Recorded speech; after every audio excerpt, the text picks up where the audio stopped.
Deep in the interstellar void, a sensor blip interrupted 12 cycles of silence aboard the survey vessel Tesari Vol Twat 12. A single metallic speck, pre-warp, venting thermoelectric decay.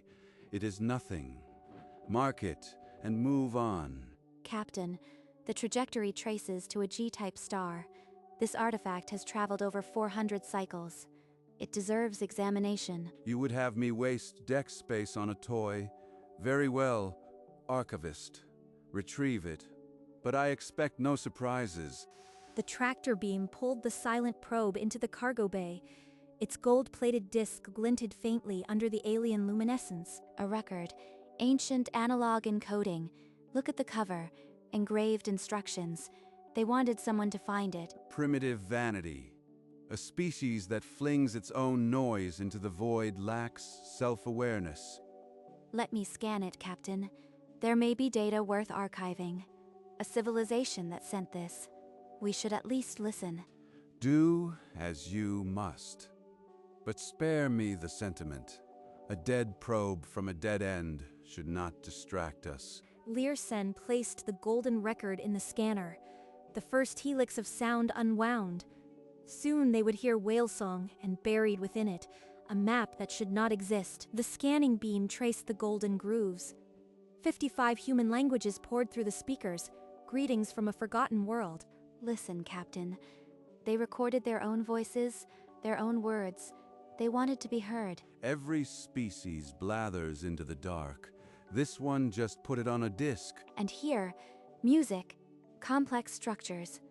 This track alone encodes mathematical relationships. Primitive art. Are we here to catalog or survey? Move on. Then the archive chamber filled with a deep, rhythmic pulse. The song of an earth creature called a whale.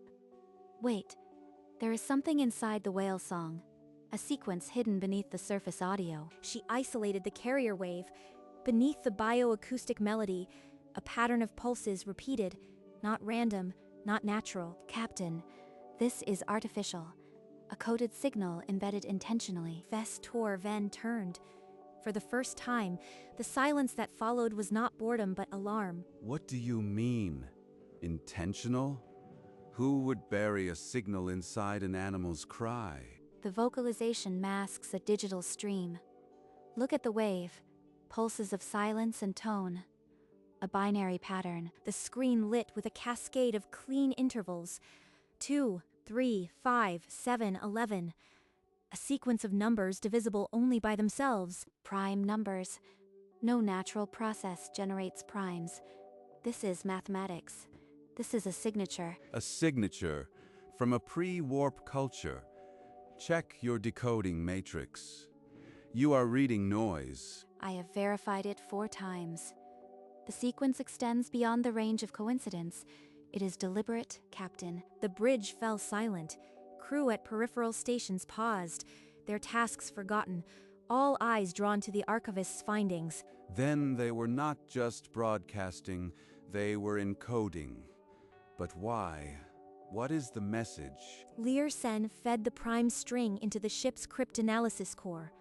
The pattern began to resolve into coordinate notation. What kind of creature sends a mathematical puzzle across light years, hidden in the voice of its own planet?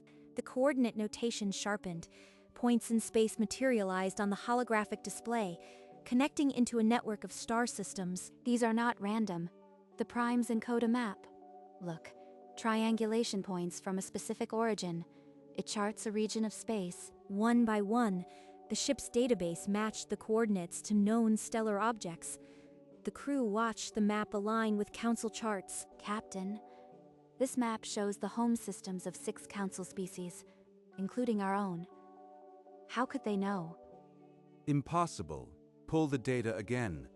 They launched that probe centuries before first contact. They could not have charted our worlds. She recalibrated. The results were identical.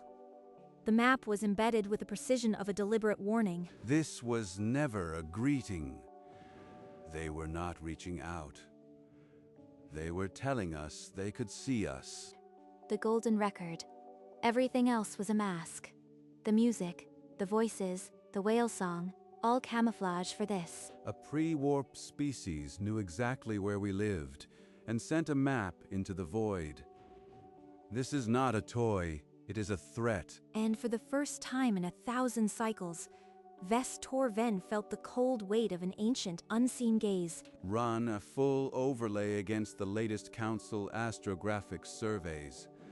I want to know if this map is current or ancient. The alignment is exact. Not a single point has drifted beyond navigational error. This is a map of space as it appears now. How is that possible? The probe must have been drifting for centuries. No navigation data should be fresh. The probe's trajectory pointed back to a small yellow star. Third world, Earth. Launch date, 1977. 1977. They were pre-warp. No interstellar capability. Yet they charted our homes with precision that shames our own cartographers. Captain, the probe's propulsion is chemical.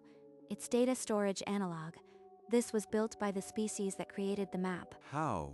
No known species has that surveillance capability, and no pre-warp culture should have it either. There must be more hidden in the record. Archivist, dig deeper. I want every layer of that disk exposed. The probe drifted in the cargo bay, its golden disk glinting with a secret that turned a simple survey into a crisis. The survey was suspended.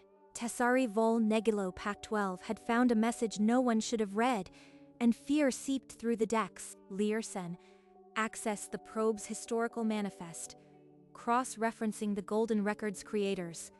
One name surfaced repeatedly: Frank Drake. He was an astronomer, specializing in the search for extraterrestrial intelligence. He helped select the contents of this disk. Then he also selected the map. Show me everything about him. An image formed on the screen: a human male, 50s, spectacles, seated among star charts. His expression held calm confidence. His records indicate he contributed stellar cartography to the project. He publicly claimed to be searching for signals, but this is different. He was not searching, he was cataloging. A spy embedded in plain sight, hiding a map in a cultural artifact. This was no amateur effort. A single mind designed the deception. The humans were not just lucky. They intended to be found. And they hid it in plain sight, Captain. The music, the whale song, all misdirection. Drake must have known exactly what he was sending. The archive room fell silent as the name Frank Drake settled into the ship's consciousness like an undiscovered weapon. We can no longer treat this as a survey anomaly. I will prepare a report for the Council. They must know what we have found. I have pulled Drake's academic papers from the historical archive. His public work focused on a formula he called the Drake equation. The equation estimated the number of communicative civilizations. To the Council crew, it read like a strategic census. An equation to calculate how many species watched the stars. He was not guessing. He was counting us. Look at the variables: star formation rate, planet fraction, life emergence. He dressed strategic intelligence as scientific curiosity. The crew read his papers as a confession. He had been mapping the neighborhood while the galaxy looked the other way. All his public lectures, his books, they were a facade. This man hid a surveillance network inside an academic career. And we have no counter-surveillance record. If Drake's people could see our systems in 1977, they may still be watching. I am sending the map, the analysis, and the Drake file to the Council. They must decide how to respond to a species that has observed us for centuries. He activated the deep space transmitter. For the first time, a survey vessel was delivering a threat assessment of a pre-warp world. The message would take 11 cycles to reach the Council. When it arrived, the galaxy would never see Earth the same way again. The Council of Concordant Species received Ves Torven's transmission. The star map filled the Great Hall, silencing every delegate. They see it now. They see what we found. A counselor's voice broke through the chamber, a call for immediate caution. The map was not a guess. It was a declaration. The Council emblem pulsed on the wall as the vote concluded. They would send a diplomatic fleet to Earth to greet an ancient watcher. We are ordered to join the fleet. Tassari Vol Pac-12 will represent the Council at Earth's doorstep. Alien ships began to gather near the Council's staging station, a formation built, not for war, but for a meeting with a species that should not have known them. Captain, something about this still does not align. Drake's data is too precise for a pre-warp scientist. If you have doubts, bury them. The Council is committed, and we are part of it. The fleet engaged its drives. Star lines stretched as they slipped toward a small yellow star. The golden record remained in the cargo hold, silent, as the Armada moved toward the origin of its warning. Tassari Full Negative Tauk 12 kept formation with the diplomatic fleet, its cargo bay heavy with a secret that grew heavier each cycle. In the archive, Lear Sen had stopped sleeping. The Golden Record's data stream refused to settle into clean explanations. Drake's precision is not pre-warp. He must have had help or something else entirely. The fleet emerged from FTL at the boundary of Sol's influence, the outer heliopause a faint shimmer of solar wind against the dark. If Drake could hide a map in whale song, what else could he hide? What if this probe was never meant to be just a greeting? On the bridge, Ves Torven watched the Sol system resolve into a speck of light. His orders from the Council repeated in his mind. Reversion complete. All vessels, maintain formation. We approach the third world in 12 cycles. No aggressive action. 12 cycles, and I still cannot reconcile the data. What if we are wrong? What if the real message is still hidden? The golden record sat unlit in the cargo bay, its golden grooves reflecting the distant sun, patient as the day it was launched. Soon, the silent watchers would meet the species that had apparently been watching them all along. The golden record had done its work. In the year 2387, Earth's Deep Space Array at Lagrange Point 3 detected a formation of unknown vessels decelerating inside the heliopause. The UN Situation Room lit up with alerts. Holographic screens mapped the incoming fleet. 12 ships, no transponder codes. Every analyst confirmed the same thing. First contact, unscheduled, and the ships were not of human design. Ambassador Elena Voss received the priority summons in her office overlooking the Geneva skyline. She read the alert twice. 12 ships. No communication. They are either very confident or very afraid. She took a shuttle to the UN complex, watching the news feeds cycle through speculation and panic. At the crisis briefing, she was the calmest voice. We have 12 hours before they enter high orbit. I want every historical first contact protocol on my desk, and I want a direct line to the president. Her team scrambled to assemble a response. No one knew why the aliens had come. No one knew what they wanted. They are not attacking. That means they want to talk. And if they want to talk, I need to understand why. By dawn, Earth was silent under the shadow of an alien fleet. Voss stood at her window, waiting for the first message. The alien fleet settled into high orbit, and a wide-band transmission began, echoing across all UN channels. We come in response to your ancient surveillance. Humanity's watchfulness is acknowledged. Ancient surveillance. We haven't monitored deep space since before the Mars Wars. Her team scanned the historical archives. There was nothing in the last century that could be mistaken for surveillance. Pull everything on pre-warp space projects. If they think we were watching them, it started long ago. A young historian at the back of the room stood, offering a possibility. He mentioned Voyager, an old probe launched in 1977, but that was a greeting, not surveillance. Voyager, the 20th century artifact. What could it contain that would alarm them? The team began pulling the original Voyager records. Something on that disk had convinced the aliens they had been watched, and Voss realized this misunderstanding could be the greatest diplomatic opportunity, or the end of humanity's peace. The team accessed the original Voyager 1 data logs. The Golden Record's analog waveform hid a second layer. They found a star map encoded in the whale song. But why would that scare them? One of the analysts overlaid the coordinates.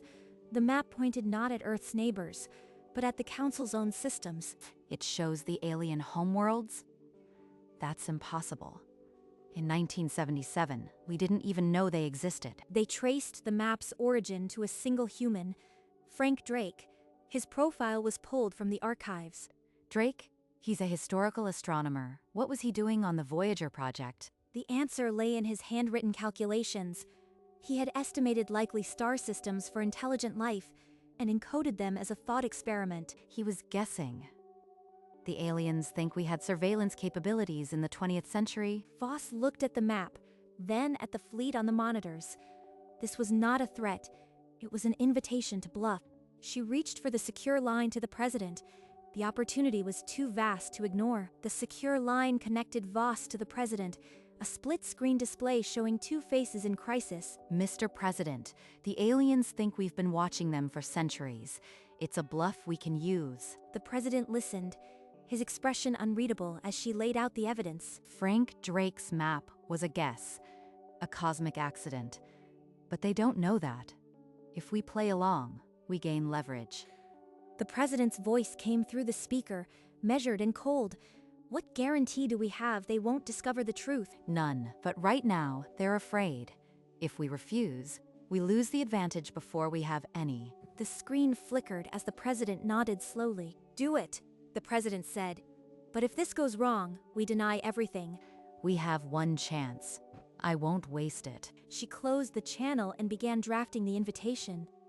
The deception was now policy. The diplomatic chamber aboard the orbital station filled with the scent of alien flora and the hum of translators. Ves Torven entered first, his flowing silver uniform, a stark contrast to the human delegation's dark suits.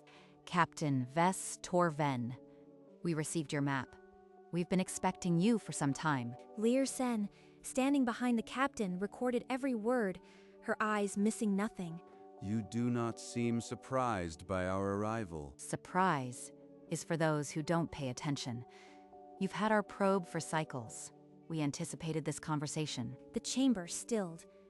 Ves Torven's skin paled almost imperceptibly. We sent Voyager, not merely to greet, but to remind. Earth does not forget those who watch from the dark. Lear Sen noted the phrasing. The implication of centuries, and a doubt she had buried began to resurface. But for now, the bluff held. The game for humanity's future had commenced. Your council's movements have been known to us since before we built our first orbital cities. We simply chose silence. Then why send the map now? Why break your silence? Because your expansion was approaching our borders. Consider it a reminder of how mutual respect should work. Ves Torven glanced at the star map displayed on the chamber's central projector. The map Drake had sent. It felt less like a greeting now. They speak as if centuries are nothing, but Drake's data was too precise. Could a scout species truly have watched us that long? We propose a simple framework: non-aggression, open borders for cultural exchange, mutual technology sharing. An aide slid a drafted document across the table. The alien delegates leaned forward. On behalf of the Council, I am authorized to offer favorable trade routes and a permanent diplomatic enclave on our capital world. Voss's expression remained unreadable, but inside, a quiet vindication. The bluff was becoming reality. Lear Sen wrote a note on her datapad. Query Earth Historical Archives. Verify long-term observation capability. She would not forget. The two delegations reconvened after a brief recess. The final draft of the treaty lay on the table, its clauses etched in luminous script. The Council will ratify this. Your terms are generous, given your long vigilance. Vigilance is not generosity, Captain. It is simply how we have conducted ourselves among the stars. Lear Sen watched the handclasp, her datapad still open. Nothing in their manner revealed deception, yet the precision of the map haunted her. They have never slipped. Every answer was ready. That is not possible unless this is truth, or a lie older than my archive. The formal signing ceremony was brief. Voss and Ves Torven pressed their seals onto the document, and the room filled with the sound of official acknowledgement. We will carry word of this agreement back to the Council. Humanity's patience will not be forgotten. The alien delegation rose and filed out, their footsteps soft on the polished floor. Elena Voss remained seated for a long moment, exhaling slowly. The deal is done. The Council is safe, but I will request access to Earth's archival systems. One day, I will find the truth behind Frank Drake. The treaty stood between two civilizations, built on a guess from 1977. Neither side knew it yet, But the lie would hold for 80 years. After the ceremony, Voss stood alone in the chamber, the scent of alien foliage still lingering. We pulled it off. But now we must never forget that we are lying. Across Earth, news feeds displayed the headline, "Aliens Arrive, Cite Ancient Warning." The public celebrated a historic peace. Mr. President, the treaty is signed. They believe we are ancient watchers. The bluff is now history. The alien fleet broke orbit, their graceful hulls receding into the black as Earth watched. Set course for the Council rendezvous. Humanity has proven far more formidable than we imagined. I will request the Earth archives. One day, I will find out who Frank Drake really was. The golden record sat in the cargo bay, still carrying its secret. The lie was now woven into two civilizations. Peace won through a lie. I hope the truth never catches up with us. And so the treaty held, not by strength, but by accident. A guess, a map, a record that would echo for 80 years. 80 years after the treaty, humanity had spread across 36 worlds, its influence rivaling the Council itself. In the Grand Museum of First Contact, an elderly Lear Sen stood before a replica of the golden record, her cane tapping softly on the marble floor. After all this time, it still holds its secret, but not for much longer. She had finally been granted access to the Earth Historical Archives. Decades of petitions and diplomatic patience had opened the vaults. Her trembling hands manipulated the holographic interface, calling up files from the late 20th century. The original Project Voyager records, "Show me the personal files of Frank Drake. Everything." The archive system compiled data, published works, correspondence, and a single, rarely accessed interview recorded in the early 21st century. An interview. Perhaps he revealed more about the map's creation. She initiated playback. The grainy video showed an aged human, Frank Drake, sitting in a book-lined study. The audio crackled. The star map was just a thought experiment. I never believed it would actually match real systems. The archive room fell silent except for the hum of the playback device. Learsen's hand froze above the controls. A thought experiment. He never intended the map to be accurate. The interview continued. Drake gestured casually, unaware his words would one day shatter an archivist's reality. I took the Sunday-like star catalog, picked a few, and encrypted the coordinates. Pure speculation. Speculation, he guessed, and every guess matched a known system. The treaty, the peace, built on a statistical fluke. On another screen, Drake's handwritten notes appeared, the same star positions he had marked in 1977, now circled in red by the archive algorithm. He predicted the homeworlds of 6 council species, by accident. The entire council feared a lie that was never a lie. Her mind raced through 80 years of galactic history, each event now recast in the light of a cosmic joke. The video ended. The screen faded to black, leaving Lear Sen alone with the weight of a secret that could unravel 2 civilizations. What do I do now? If I speak, the peace crumbles. If I stay silent, I become complicit in the deception. She found the Earth's head archivist in a quiet reading hall, surrounded by ancient texts and digital scrolls. The Voyager star map. You know Frank Drake admitted it was a guess. The historian looked up, his face unreadable for a long moment. Then he nodded slowly. His voice was heavy. A lie that kept peace for 80 years. If I reveal this, the Council will see humans as deceivers. The peace will shatter. She returned to the museum, standing once more before the golden record replica. The weight of silence felt like a stone. I will not tell the Council. Not yet. Perhaps never. But I will record the truth for someone someday. She touched the glass case. The gold disc gleamed under the spotlight, still carrying its secret. Lear Sen made her choice. Silence, for the sake of peace, but a silence that would haunt her until her final cycle. She turned away, her cane echoing on the marble, leaving the record to its eternal drift in the void of memory. In her private quarters that night, Lear Sen activated the recording device one final time. The golden record map was a guess, a statistical accident that shaped a century of peace. She sealed the chip inside a hidden compartment beneath her desk, its existence known only to her.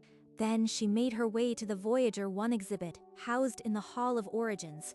The museum was empty. The lights dimmed. She stood before the probe, its gold disc catching the faint light, its antenna tilted as if still reaching outward. "What did you know, Dr. Drake?" The gold disc reflected her own face back, a mirror of ancient curiosity.